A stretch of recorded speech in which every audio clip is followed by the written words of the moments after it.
Hello everyone, my name's Satyadasa and I'm going to be talking to us again about the Diamond Sutra.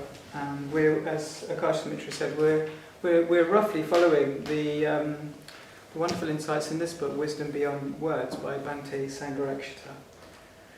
You don't need to have seen all the others.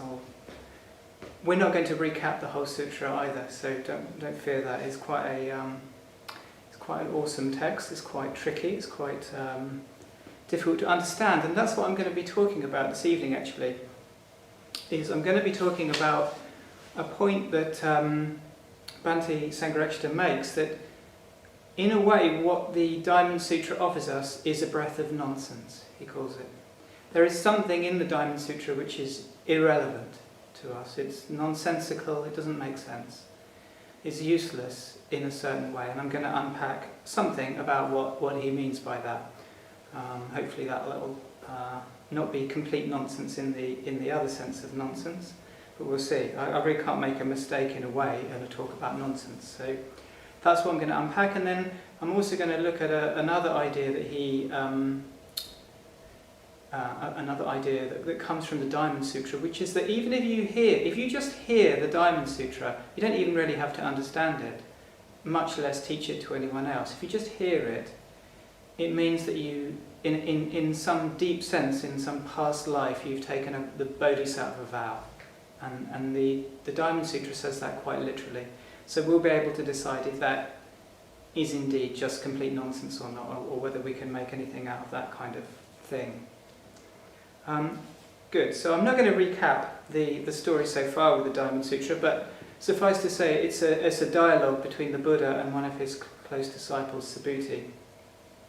And you hear things like this: personal existence, as no existence has that been taught by the Tathagata, the Buddha.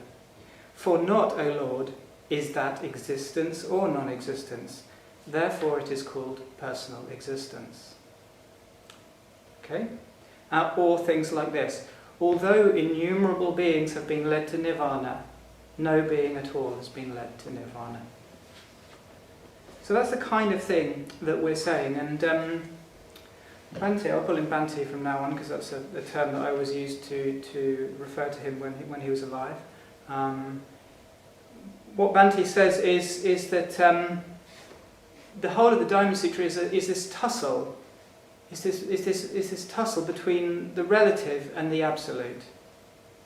It was almost like a bit of a rap battle between the Buddha and Subhuti, where one of them says, well, you know, we are a person, and we have to act in the world, and we can accrue all kinds of merit through meditation, through good virtuous actions. And then the other one will say, and it's nothing like that.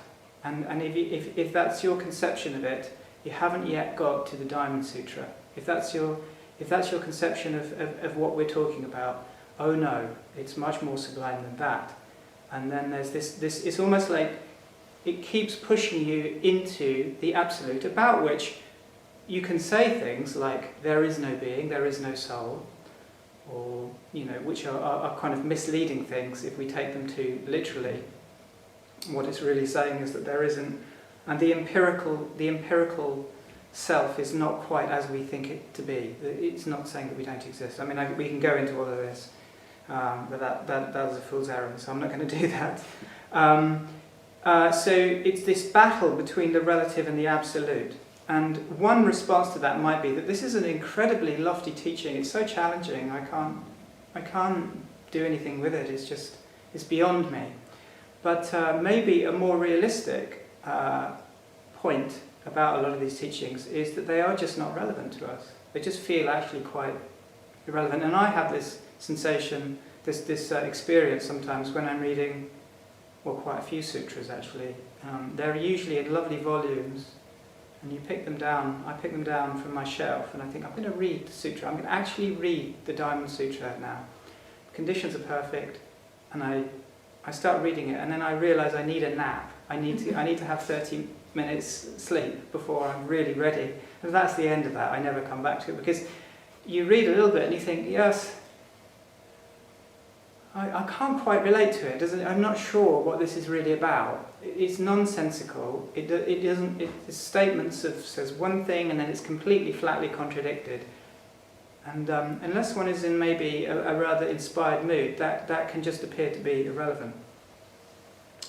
So, the question arises, of course, with the teaching, when we approach a Buddhist teaching, or any teaching really, what is in this for me? What is the purpose of this? How does this teaching relate to me? Which is a very, very good question. It's how does it help me? How does it help other people? How does it help the world? These are very good questions. How do we make the teaching relevant?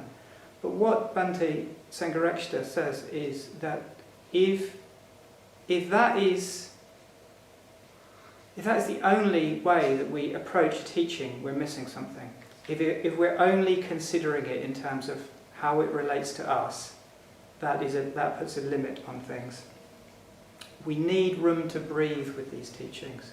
We need to find within the teachings something which allows something which is much more magnificent to open up. So what might this mean? So I'm going to just take a sort of a little tour around how we might approach Buddhist practice.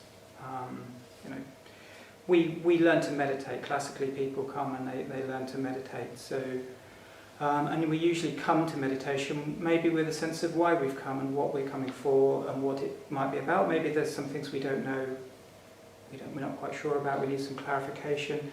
We've heard that science validates some of the techniques now, and that's good for us. And then we practice it, and we feel the benefits. We feel the benefits of meditation. And then more, if we pursue the path a little bit, we might think, oh, there's an ethical teaching in Buddhism as well. And there's a kind of a psychology of ethics that you learn about, which says that if I become more aware, through this awareness I can start to tap into the currents in my mind and my heart and my being that are there, fairly obvious things, pride or anger, feelings of grief, despondency, boredom, whatever the feelings, you start to notice, and you notice that there are tendencies in the mind, and then you notice, and the teaching comes along, that actually how we act, our actions with intention, really affect our lives in terms of happiness and suffering. And we start to tune into these teachings, and we think they're really wonderful, because they are. And I certainly I didn't come from a kind of religious background, so I wouldn't have warmed to a teaching which was about God.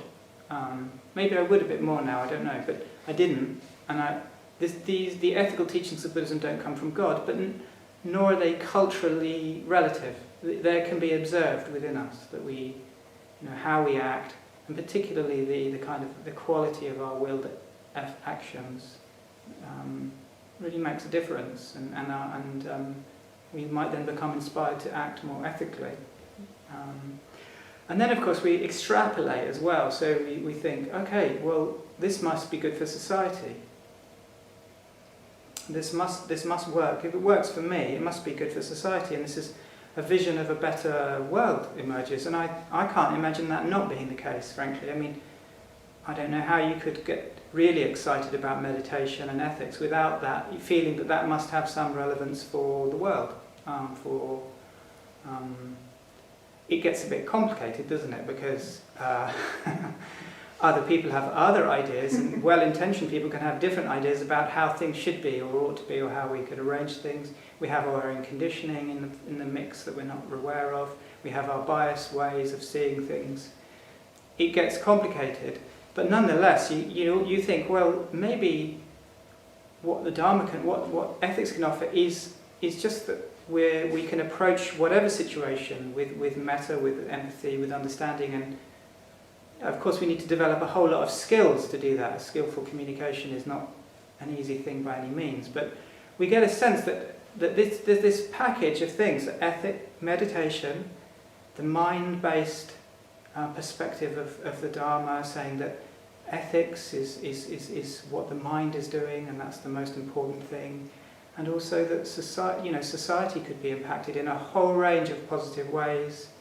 that we can never fathom. And that's wonderful. That's of course wonderful, and it's a potent mix of things for many people. It certainly was for me. It still is. More challengingly, so this sounds great in a way. This sounds great, doesn't it? But what Bhante says in his book, and this is the sense you get from the Diamond Sutra, is that the whole wisdom tradition is adding something. He calls it, it's the wisdom of the Dharma, it's adding some salt to all of this. So this is your main meal, this is what we think about. We want to know how meditation will help. We are beings, we do have souls, think about that poetically or however you like, we do exist. We want to know how it's going to be better. It's a personal matter. You can say it's no existence, but it is a personal matter, being alive, you know. And we want to know, quite reasonably, how that helps. And we want to know how it helps other people, because we do think of other beings as other people, regardless of what the Diamond Sutra says. I mean, that's me, anyway.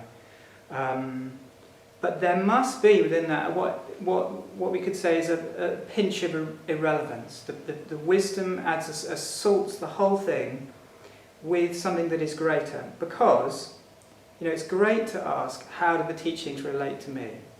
But it's a mindset that's unlikely to let in anything as magnificent and mysterious as the Dharma, in the sense that's being alluded to, that in a way we have to intuit when we read a text like the Diamond Sutra. You're not being told what the Dharma is, because the whole point is that it can't be finally put into words.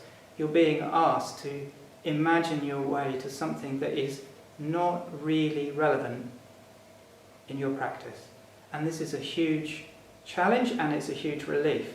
It's that trajectory of practice. It's having this trajectory of practice going outward into a kind of mystery about life.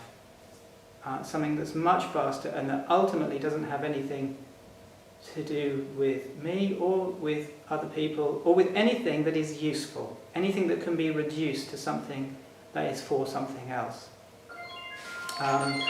So somebody calling in with a complaint about it, the irrelevance of this talk.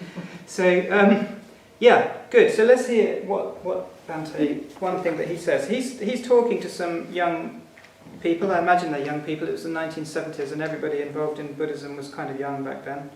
And there are also people who be running business at Buddhist cooperatives and retreat centres and devoting their whole time and effort to that. And he says people think that if they can't make themselves useful in some way, they can't type, they can't keep accounts, they can't cook, they can't write or give a Dharma talk, they can't or give any talk, they can't paint, they can't play a musical instrument, there's something wrong with them.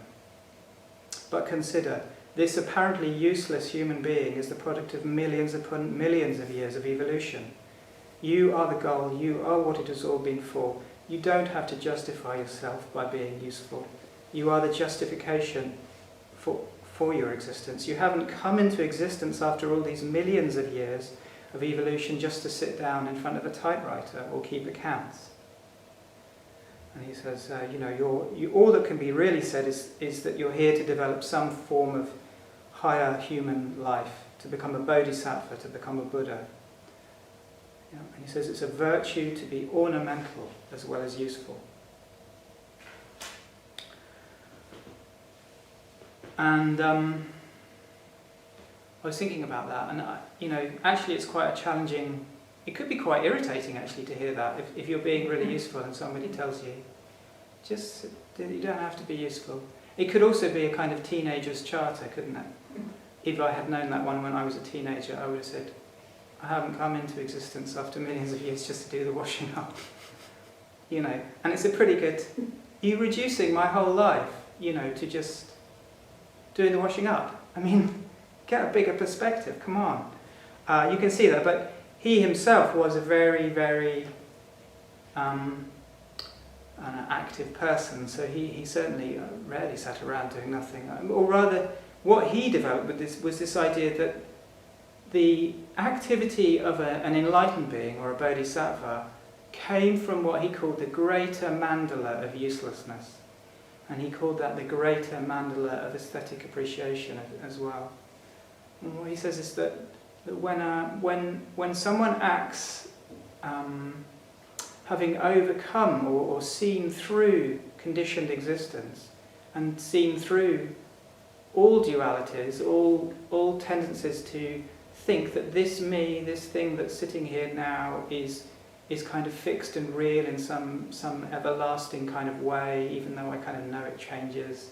I have this kind of definite sense of being real in a certain kind of way. And if I'm released from that, if I've worked and followed the path and kind of, or followed the Dharma long enough, and I've seen through that, what is released is a sense of the Bodhisattva is at play. The Bodhisattva experiences the world as, well, I don't know, but maybe we could say beauty, or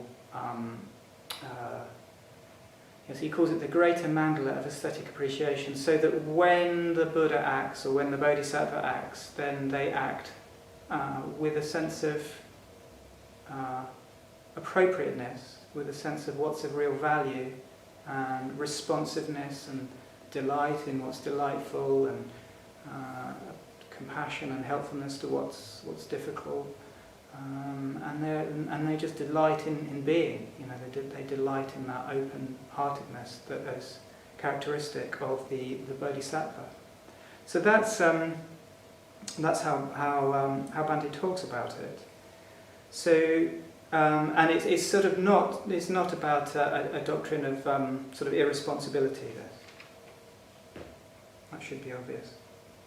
So I'm going to talk about some of the ways in which we might reduce the sublimity of the whole Dharma teaching, and then I'm going to suggest a couple of things that might help us if we were wanting to bring more irrelevance or nonsense into our lives. You'll have your own ways too. Okay.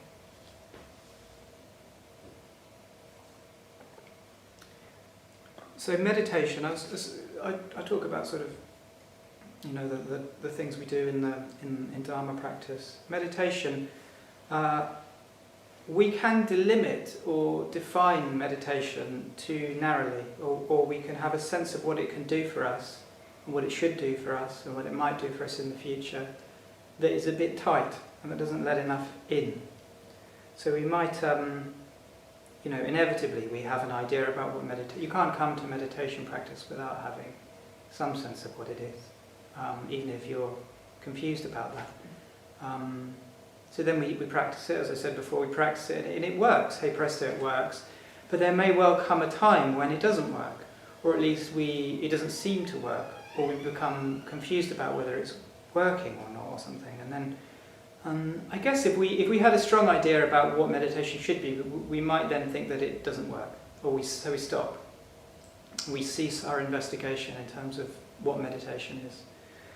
We might, if we're coming at it like that, it might have been just that it's sort of more of a technique. We're limiting it to what's useful in terms of a technique, in terms of what it does for us, and it might even be that it's helping us to sort of control our lives, or in some way, and that life doesn't like to be controlled, so it's not working anymore. Life is flooding over the defences that we put up in our meditation. Very often people start meditating for reasons of anxiety, stress and depression, and maybe they're, a lot of people are actually, it's great that the doctors do recommend meditation quite often now to people. And if you're clinically depressed and meditation helps, it's fantastic, isn't it? Not being clinically depressed is evidently positive. So when we notice, say, in that example, so we've been feeling depressed, we've become very kind of heavy, our thoughts have become very cast iron views have arisen about ourselves, we're just stagnant, we're stuck, we're feeling hopeless, and then we meditate, and then there's a shift, something shifts. From a point of view of Dharma, the Dharma, is more important to notice that it did change rather than that it changed. because it will change back probably. That's the way habits are. They change. They're strong habits. Definitely, they just come and go. You can't really just expect them to go and then goodbye. They've gone. But the more important thing to notice is that they did change. There was something about the way that I was paying attention to my thoughts and not paying attention to my body.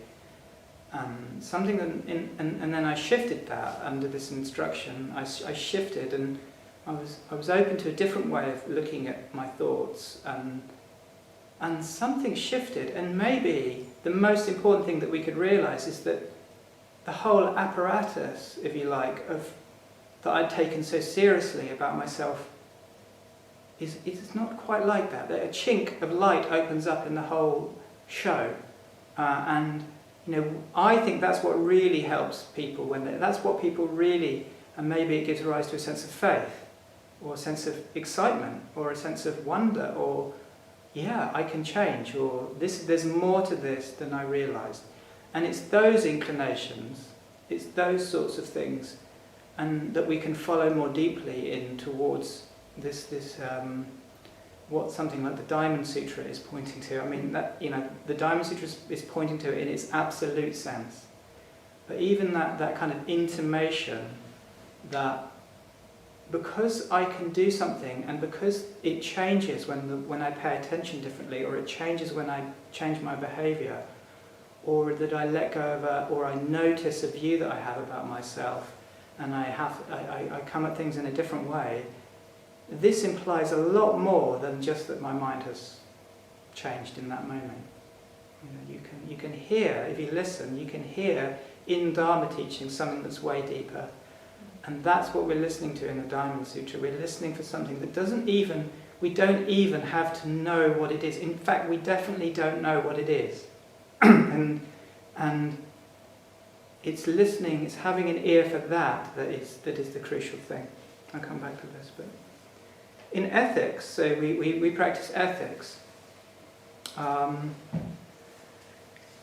Very often people, when they get inspired by ethics, it's very heartfelt. It's very, people really wish others well. They wish for the end of animals' suffering. They wish for the end of all the suffering that goes on in the world, and it's really sincere. At its worst, of course, ethics can degenerate into kind of just do-goodery and sort of busybodyery. Or there can be judgmentalism of others. It can be subtle judgments of others. But I don't wish to say that that's characteristic of people that I know. As I've met it, people have this very strong and sincere sense of what ethics is. But it can happen that over time it comes a kind of a sort of a pattern that we maybe lose touch with that initial inspiration or that heartfelt thing. And it becomes just a way of behaving, and we've heard that it's a good way of behaving, and we know that it's good or it works.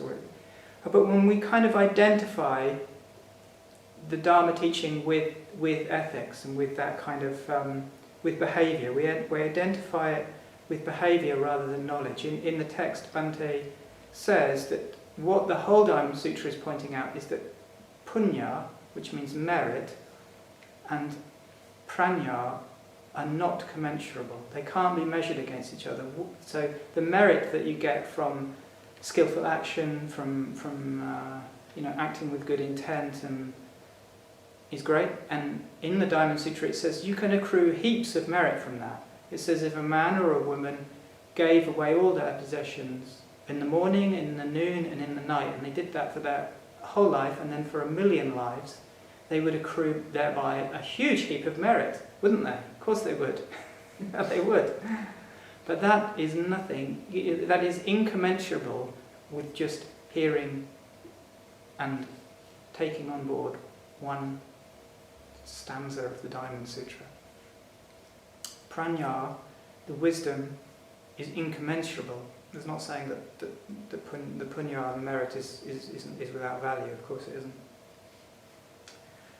And ethics, if we limit our inquiry to sort of ethics and how good that can be, we can limit the range of this Dharma.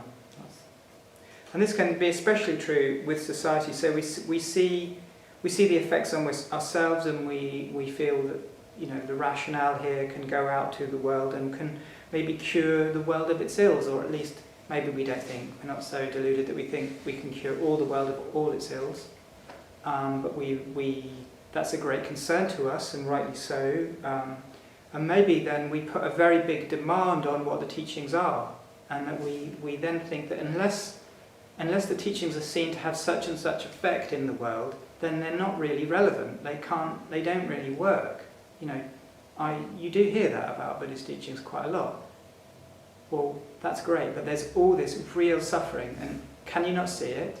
Can you not see that there's all this suffering? And as you get older, or as I've got older, I've realised the degree to which I don't see suffering, and then somehow more and more suffering seems to open up before my eyes, or, you know, not literally, but sometimes literally, but, you know, in the world, you practice, you become more aware of what an incredible amount of variety of suffering there is in the world, and it would be, it's a difficult thing, isn't it, to let that in, and how we do that, and that's another whole talk about how we would do that. But suffice to say that you know, the Buddha's teaching in a way can't be reduced to solely being about making the world better, because it's a teaching which goes beyond conditioned existence, and we have to be very careful here, because it could just be an excuse. You know, this doctrine could just be an excuse for just sitting around and not bothering about the world, and not having a genuine impact, you know, heartfelt, or a heart that could be open to other people in the world, you know, and nature, etc., etc. You know, it could be taken like that. You can easily use these wisdom teachings to just sound pretty clever, and, you know, and bash everyone on the head with the absolute point of view all the time. So we have this meditation, we have ethics, we have this sort of social aspect of the Dharma. And we would reduce the significance of the Dharma in the way that it's being pointed to in the Diamond Sutra, unless we included this other element. I did think, I'm not sure that I quite know what I mean here. I've written something which says, we can even relate to thoughts as things that should be useful to us. We can become obsessed with explanations about how things are. Our whole society, I think, is, I don't know whether it's just me, because I listen to loads of people trying to explain the world in biological terms and psychological, social, anthropological terms, or whatever. And then you can have the Dharma that kind of you can use in the same way, that, you know, explains how things are and things like this. We can become really obsessed, and we can kind of think that the point of the Dharma, its use in a way, is to give us brilliant ideas with which we can explain the world to ourselves. And that certainly isn't it either. That would be a bit of a limit. It's quite challenging, you know. I certainly, when I started practicing the Dharma maybe 25 years ago, going on retreat, I would find it quite challenging that there really was a teaching that was asking me to know something greater than my rational mind, and open to that, because then I had to get into things that I wasn't so confident about, like my emotions. There's loads of things, there's loads of ways that we can take up the Dharma that will block off this mandala, this greater mandala of aesthetic appreciation. You know, and loads of views that we might have about ourselves. We might be thinking, you know, if I'm not busy, I'm wasting my potential in life. I'll fail. Sometimes there's that, isn't there? That kind of view that unless I'm wasting my potential in this life, and I need to express my potential. I need to express my creativity. I need to be creative. I need to have impact. You know, I need to have impact, or I may as well not exist. I'm nothing unless I can have I don't know, my potential. And of course, when you say that, I remember being told that I had potential as a child, and I remember Buddhist friends and mentors seeing my potential and that being really helpful to me. That was just really, really helpful. It's a human need. But that idea can become a bit of a trap as well. It can be like, how do we view ourselves? How do we have what is our sort of self-worth? Are we subtly turning some even good ideas into sort of ideas with which we trap ourselves? Ultimately, I suppose you could say the Dharma is about saving me, or is about solving my problems. You could be forgiven for thinking that, because it does say that in the Noble Truths, doesn't it, in a way? You overcome suffering.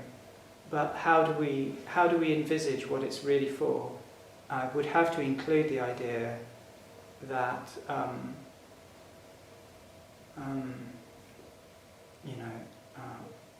the kind of way that suffering or is going to be overcome. It's not just about sort of removing bits of me that are not very good, and giving rise to a more sort of a better version of me that people hopefully like more, etc., etc. There's something much more profound, and the kind of letting go, the kind of insight that arises, is not just that I will be an improved version that doesn't suffer. Okay. I'm going to say a couple more. What's the time? Okay, I'm going to say a few things a bit more quickly. So how do we move towards irrelevance? And there's loads of ways to do that. There's loads of ways to incorporate nonsense. There's loads of ways to go beyond a merely utilitarian view of things.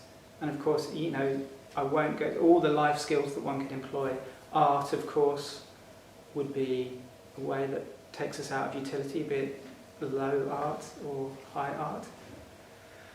Bruce Springsteen or Beethoven. Not that Bruce is low. I like Bruce. But I'm going to talk about two things. Okay, so retreats and the Buddha. When we go on a retreat, I think if you're lucky enough to go on a retreat, I think we're committing ourselves to a certain kind of uselessness, a certain kind of we're not slobbing out when we go.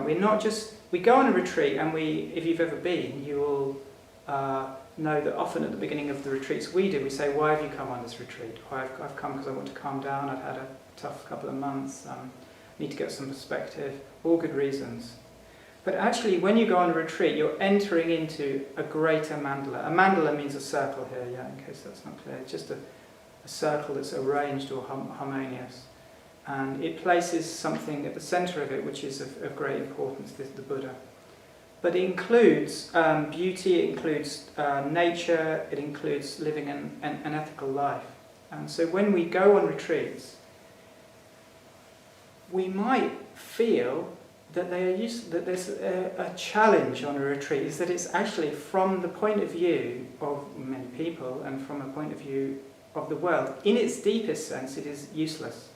There's a certain sense of uselessness. When I went on one of my first retreats, it was in the mountains in Spain. It was a 2-week retreat. I was about 25. Maybe I could go and retreat for 5 years, but this was my first one in a kind of a mountain setting. And it was for 2 weeks. And there were some older guys there. And they were saying, oh, wouldn't it be great to live in this for 6 months? They've got some yurts up on the hill there. And I was like, no, I think 2 weeks is plenty. I don't want to go. I want to get back down to the city and find out what letters have arrived for me. And I want to be important. I don't want to be irrelevant sitting up on this hill. And I think that was an appropriate response. I was 25. Yeah, I mean, that is an understandable and appropriate in some ways. I found it quite threatening, the idea of doing that. If you go on a solitary retreat, this ups the ante even more. I used to go on them and feel, oh, what am I doing here? This is absolutely pointless. Because it runs so counter to my whole conditioning.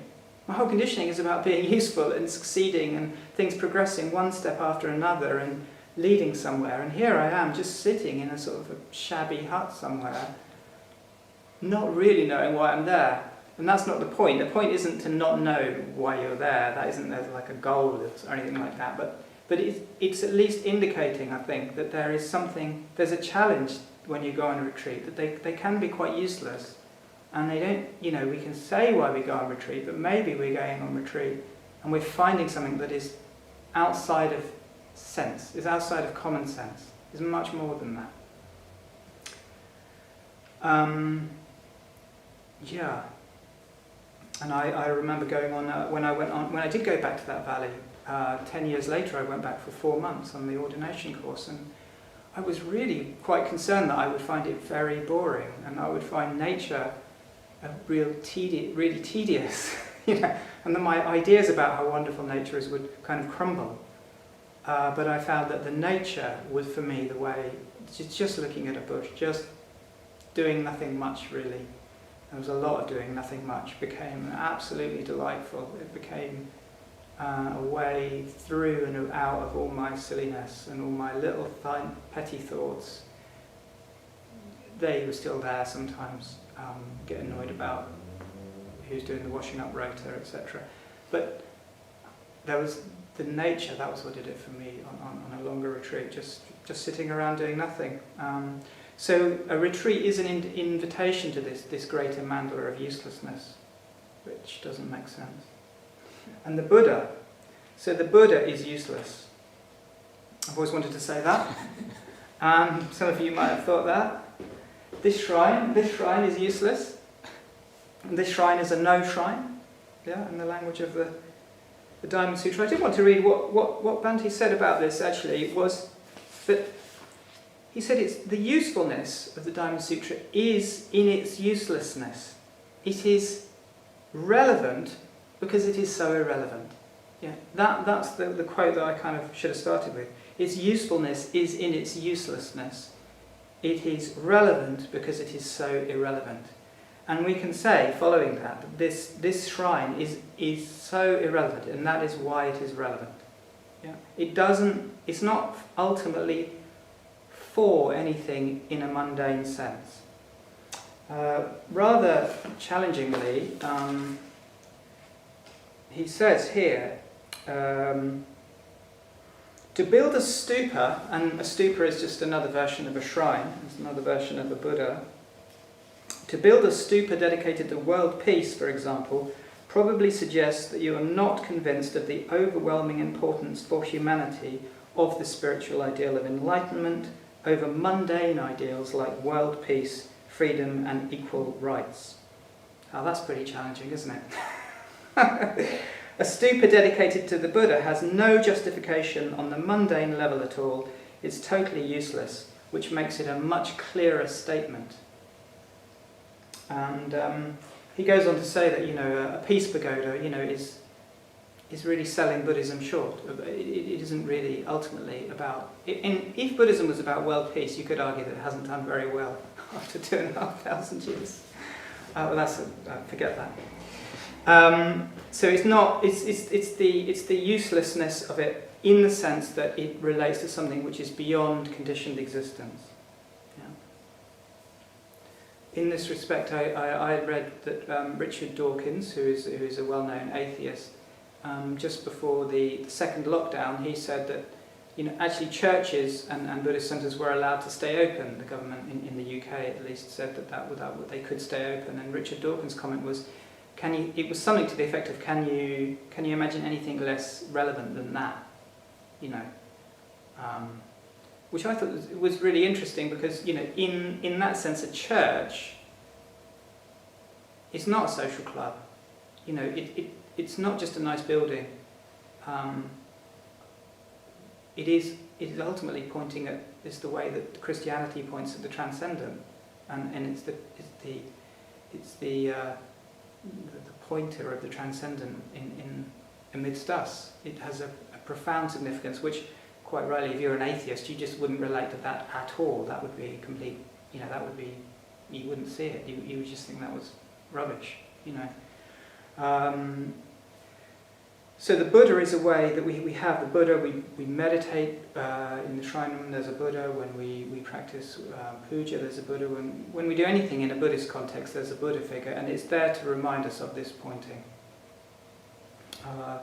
We might not feel that in touch with this highly spontaneous bodhisattva at play, that's this liberated energy, all sort of with delight and compassion. That may not be pouring out of us, but we have this in our minds so that we're open to that, so that there's something that can be imbued with those qualities at whatever level. Okay, so I hope that's something about the sense that we're talking about with this comment that the Diamond Sutra its relevance is that it's irrelevant. It's irrelevant to any use that we can possibly make out of the Dharma teachings. There has to be within the teachings a breath of nonsense, something that gives us space to imagine more. I want to finish by talking about one other thing that is mentioned in the Diamond Sutra, and as I said, it's an idea that if we only hear this Diamond Sutra, if we hear just a bit of it, if we hear that, then we must have set a firm resolve on the Dharma already in a past life, and we must have taken a vow of a bodhisattva. I will just check what it actually says, so that you actually hear it, right? Otherwise, and it says you couldn't have heard this discourse if you have a self in view, a being, a soul, or a person. So you can't even hear this discourse unless you already have reached the point where you don't have a self in view, or you're not clinging to any conception of a self or a being. And this sounds really remarkable and hard to kind of understand. And so when we hear Diamond Sutra or the Dharma in generally, I think what we're being called on is to say, how do I realize a larger conception of life? That seems like the main question, the main calling of the Dharma. I can't have no conception of life. How can I widen and broaden my conception of life? So when I think about this, I think about the sense that we often have when we hear a teaching like the Dharma, of coming home, or maybe we have that through our connection with others in the Sangha. We have this sense that we've come home to something. Now, and it's a wonderful feeling. It's a profound feeling. We could reduce that into a sort of an anthropological account that, for 2.5 million years we've been hanging around in groups, and you find a group you like, and that's why this sort of sets off some charges in your brain or something. Or we could give it a bigger explanation. And the kinds of explanations you get in the Mahayana Buddhism of the Bodhisattva and the rebirth over many lifetimes are huge conceptions. They're just huge conceptions. So the idea of rebirth, for example. Now, I don't know about rebirth. I don't know the ins and outs of that. But I have come to see that including in my picture of life a conception of something that is bigger than this bodyism, this lifeism, when my brain is out and that's all gone, and I can't see beyond that in terms of it having any meaning. I don't really buy any connection to a root or a kind of a consciousness which is beyond life and death. I don't have any sense of that, and I'm encouraged not to by materialistic science. I might squash those feelings. I kind of believe that, I have no evidence for this, but I kind of believe that most of us have the stub of a religious sense left in us. I think there's a stub that is pretty hard to actually, even for materialistic science, which explains things in a way that reduces them. We all have these experiences at certain times in our life, particularly around maybe the birth of a child or the death of a loved one, and ultimately we'll have them around our own death. And I think also that feeling of coming home, at any time, it doesn't have to be a profound time, at any time we can have feelings which are kind of a bit greater than is easy to explain. You can explain it by brain science or behavioural science, but it doesn't really, that's just reducing it. So what you have in the Mahayana is this idea of rebirth over myriad lifetimes. We have this kind of idea, which sounds quite crazy, that you must have heard the Diamond Sutra in a previous life. And what I think, or you must have taken a vow in a previous life if you just heard the teaching of the Diamond Sutra. And I think this is really allowing this stub, this basic thing that we have, to bloom into something more interesting. You know, if we have bigger conceptions of life, even if they seem sort of mythologically fanciful, if we adopt them and we start to sort of just say, okay, yeah,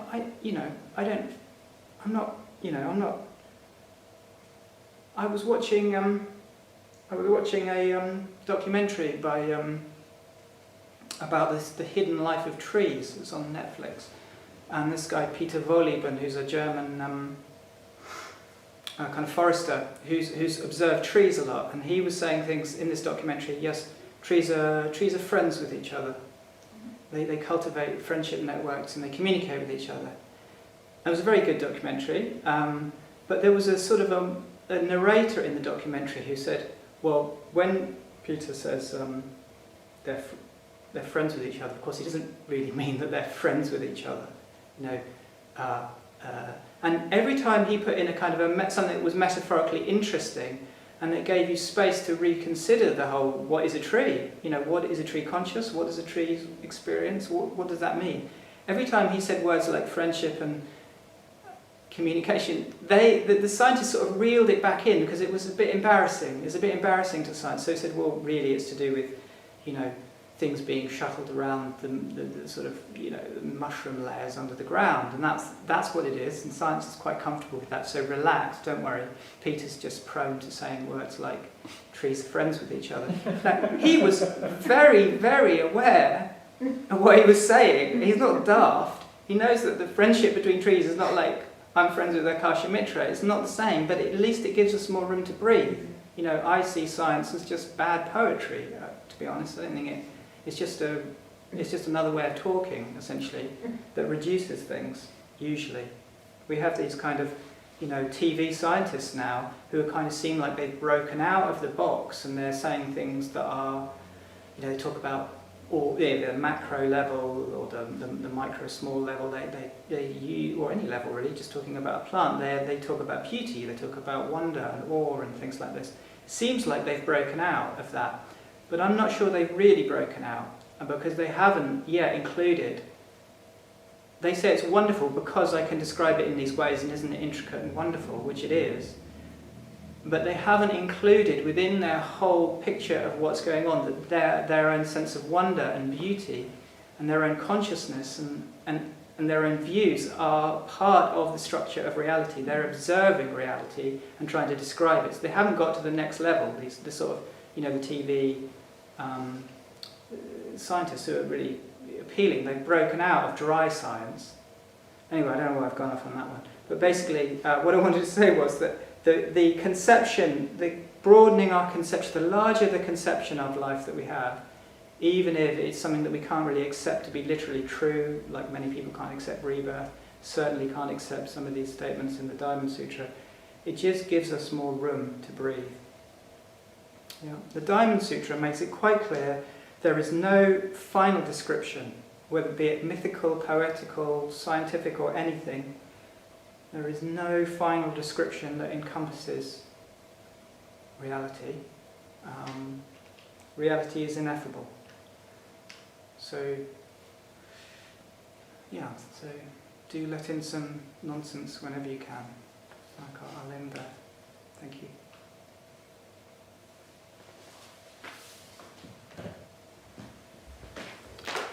So Akasha Mitra is coming back now. You can stay for a few minutes.